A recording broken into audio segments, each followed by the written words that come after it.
Hi everybody, it's Adrian Plass here. Yes, and Bridget, hello. And this is number 249 in Sounding the Shallows. Yes, and another week. Yes. Another week in which I'm sure the whole world is holding its breath, and it's just seems to be going from bad to worse, doesn't it? Each day we wait for something, some news that's going to change it, and maybe that will come. Maybe something good will kind of happen.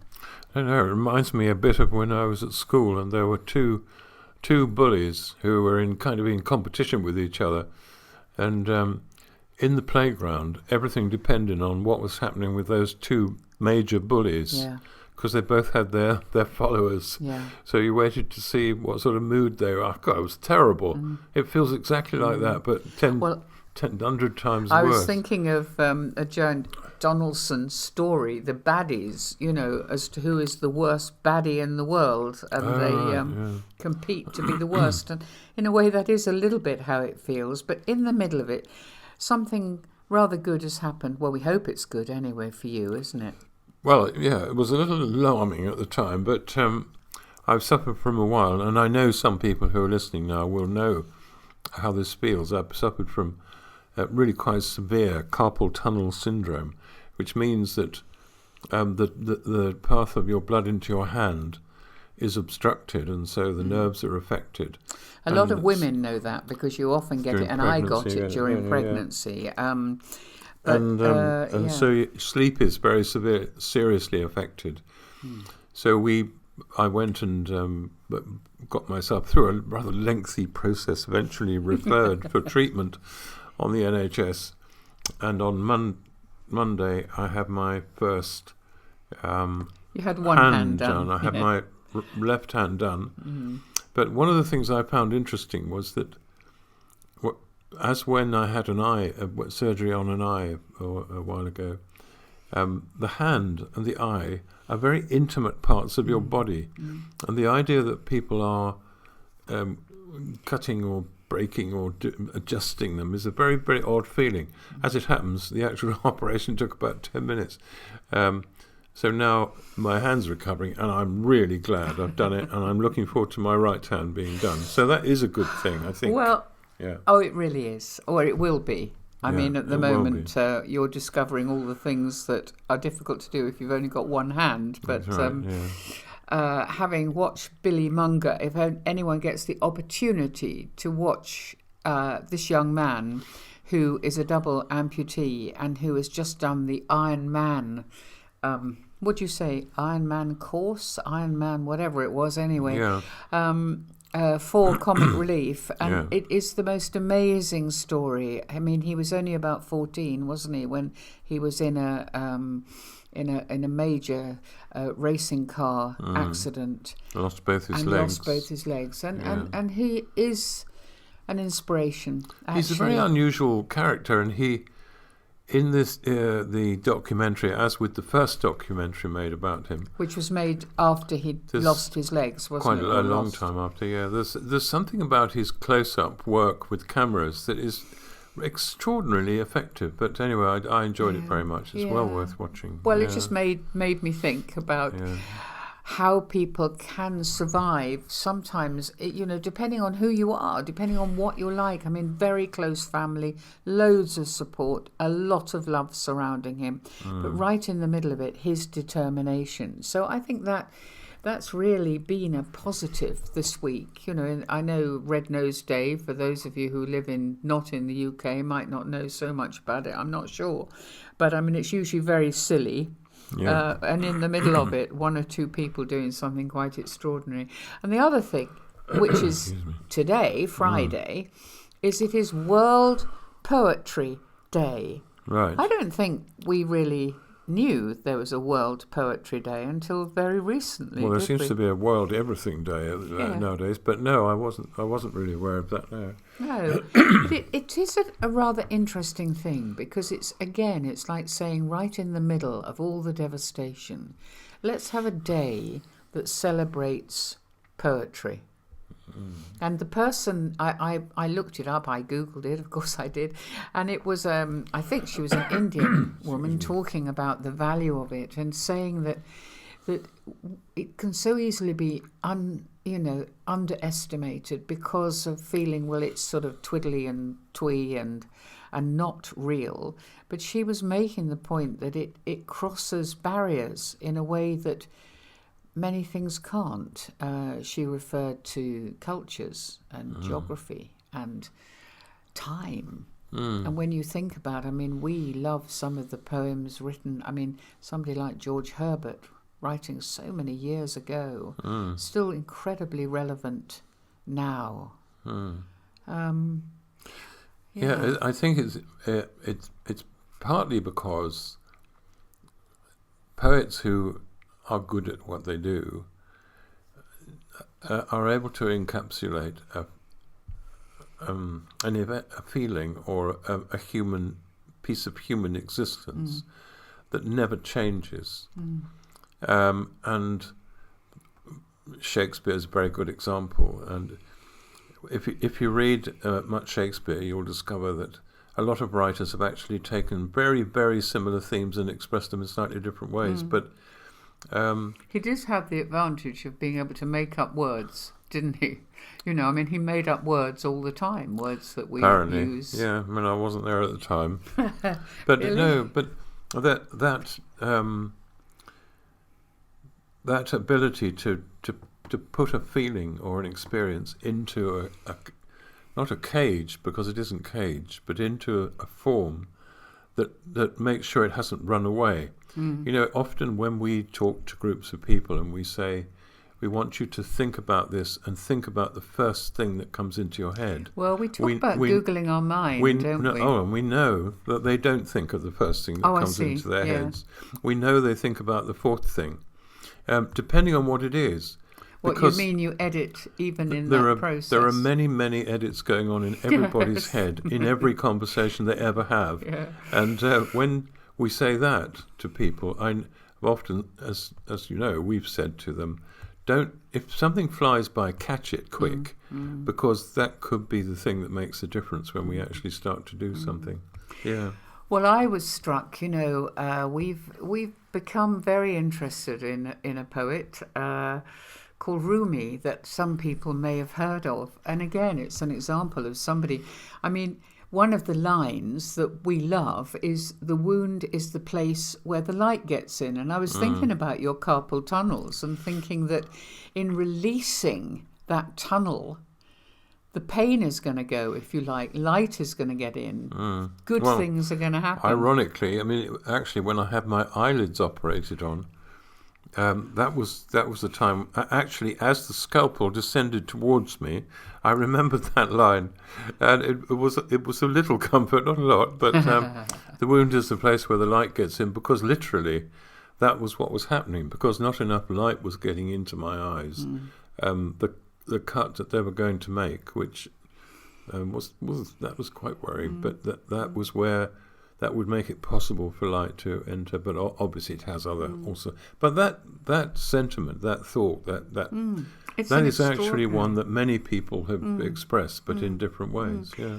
But we would never have met Rumi. He lived in the 13th century. He was Persian. That's two things. Yeah. He was a Sufi mystic. But you know and his first name was Jalaluddin. Well, I'm glad you said that, because I was actually avoiding that. I don't know how to say But what I'm interested in, you know, sometimes, I mean, we're sort of upfront Christians, and sometimes I think there's a danger that we want to stay within that culture.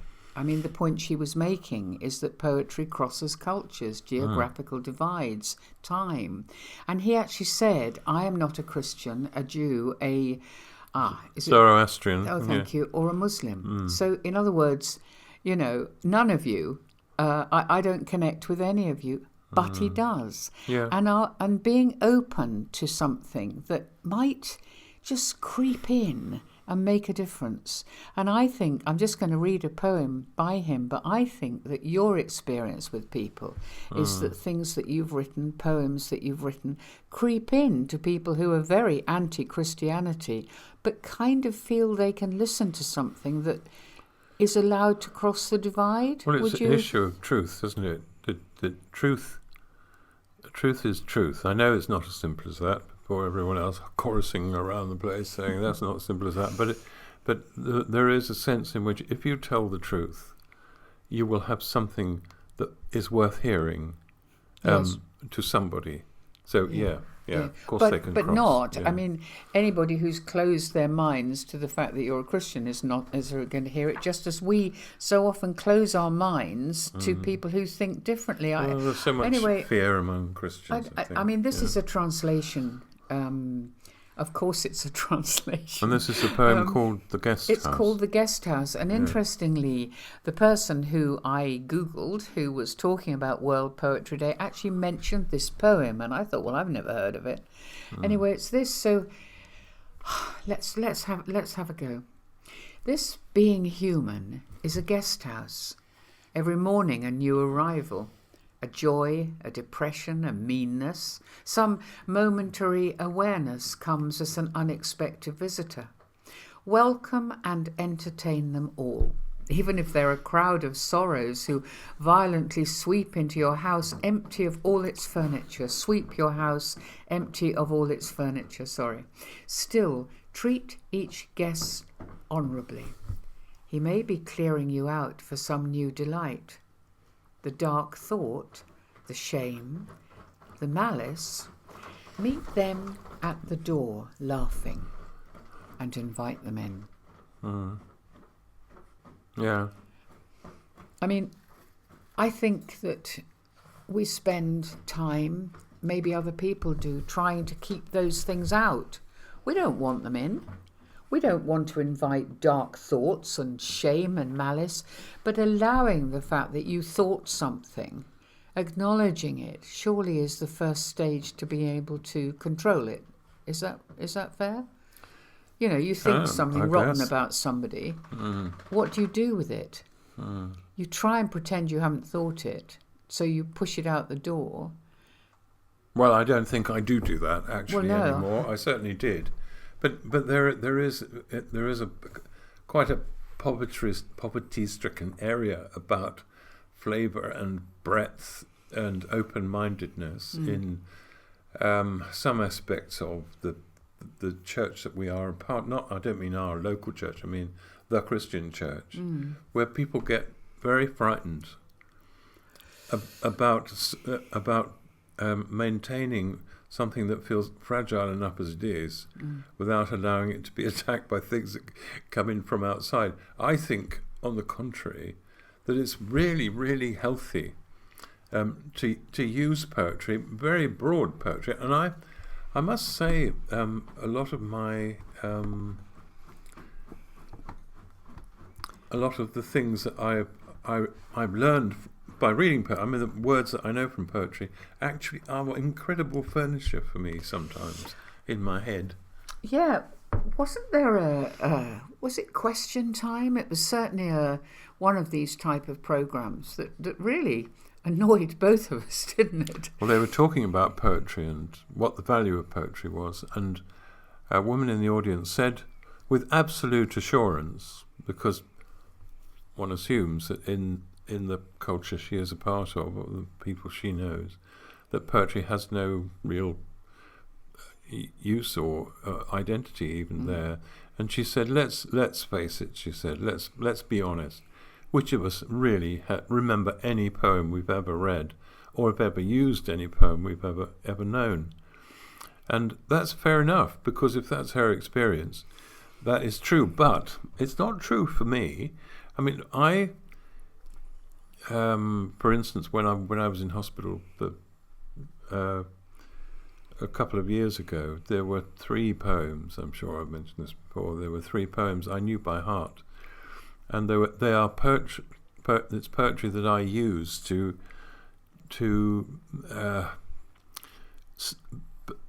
bring myself to a point where I can start handling things again. And in that situation, I really needed them, and they'd gone because of what was wrong with me. They'd broken into pieces, and I was panic-stricken.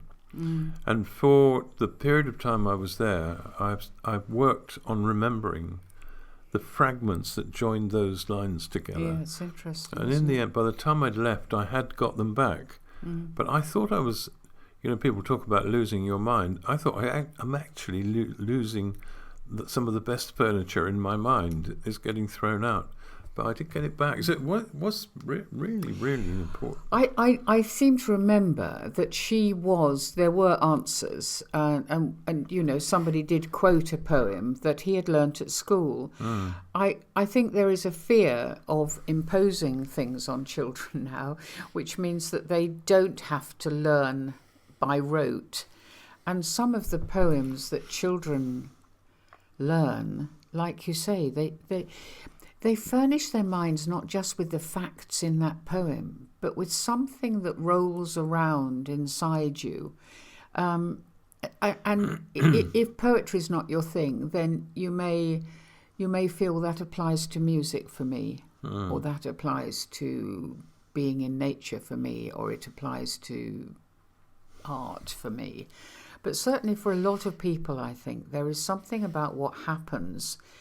It's such a surprise sometimes when you read something and it just unfurls in your mind. And the words are so interestingly put together that they kind of lodge somewhere in you, I think. Yeah, well, that's certainly been my experience. So I was interested really a bit because I did do a book of poems, and I was quite anxious about it because certainly quite a number of them were really poor. Well, you did call it Silences and Nonsenses, yeah, I did, because you did say that some of it wasn't great. That's right, yeah. But then the interesting thing is that you might think one thing, and somebody else might say, the one I really, really found helpful was one that you hadn't particularly found helpful when you were writing it, or you enjoyed it a bit. But yeah, and that's fine. I don't mind that. I can't remember how to write them really. I remember I would have a feeling, something very pungent that hit me or happened in me, and I would want to keep it, and I had to really hold on to that. Dylan Thomas talks about poetry being hewn coils. You carve it out of a piece of material that is your thinking. But do you start with a sketch? What I mean is, if you think of an artist, he might well want to continue working on something to turn it into a beautiful painting. But quite often the first thing is to catch it, like you said, to catch it in a moment. Do a lightning sketch, catch that moment. I don't know, maybe it is like that. I can remember panicking because I thought I was going to lose what I'd had, which I thought was something I thought was very important. I'm really talking about writing. Yeah, I know, yeah. In writing, that's what I meant. Oh, sorry. And trying to find a way to, it sounds pathetic, put it into words that work, but then that's what is what you're trying to do. Yeah.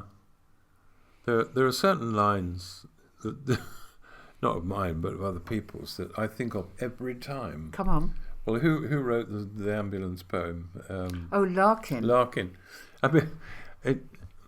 The I know when you poem think of that, yes. It finishes with and dulls to distance all we are, which is the sound of the ambulance siren or whatever it does. And I always think it. And because he had the skill, the knack, the instinct to take a moment that everybody knows about, but people haven't quite learned to understand and give a shape. And there you are. And another very simple one that he wrote about trying to throw something into a bin in his office and missing. And again, I actually have a bin in our bedroom, as you know, a red bin. And one of my ridiculous little private games is I try to throw things that go into the bin. Oh, that's where there's stuff all over the floor, is it? Well, it probably is. But I also think of that then about the parable, which is that, you try and you try and you try to aim for something and to make it happen. and sometimes it works and you rejoice. On the crudest level, it's like playing golf, where you play. I used to play, I don't know, 12 holes of appalling golf, then hit one shot well, and say, "Oh, I love this game. I so love this game." But yeah, so those things have really been part of my life, and I really appreciate them. Yes, I do. I mean, it is interesting. I think many people would have a different view to yours, mine, whatever, about the value of poetry, but I think it goes alongside other creative arts. I mean, certainly with pressure on schools to produce amazing academic results, there's definitely a move to move things like music, drama, dance, all these creative things that don't fit neatly into well, I don't know, onto a spreadsheet, if you like, that is going to take you somewhere. I'm sorry, I'm mixing all over the place, but you know what I mean, that they don't, if you're not open to the value of feeling something and getting a taste inside your brain, your mouth, as you know, I read that badly, but I love reading poetry because I love the sound of it in my head. And I think for many people, they would say that applies to music, or it applies to art, or it applies to dance, that it's something that if you try and put it into words, it gets a bit dulled. Yeah, that's interesting. I mean, I think there is an element of safety too. I think you are allowed. I mean, going back to the whole Christian thing, and those who would find it difficult that you're exploring things that don't seem to be either right or relevant or helpful. Relevant, yes, and they're not directly from the Bible.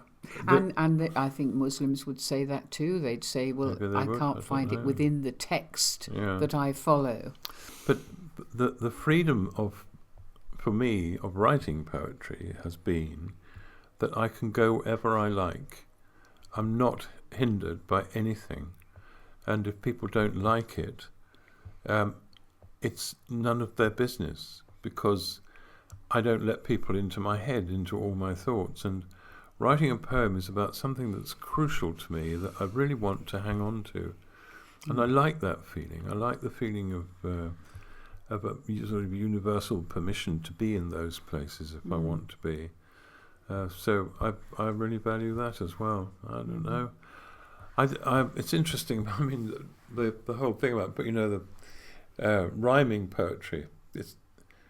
I'm afraid in the church there's an awful lot of bad rhyming poetry. Some great rhyming poetry, but an awful lot of, because there is the feeling that it needs to be worthy rather than skillful, which I think is it's not a very good idea to do that, because you just cheapen things if you do that. Seeing as how you've been writing limericks for the last few months, and they form a very, very strict rhyming pattern. They do indeed, yes. I don't know. But I do know what you mean, and I do think, yes.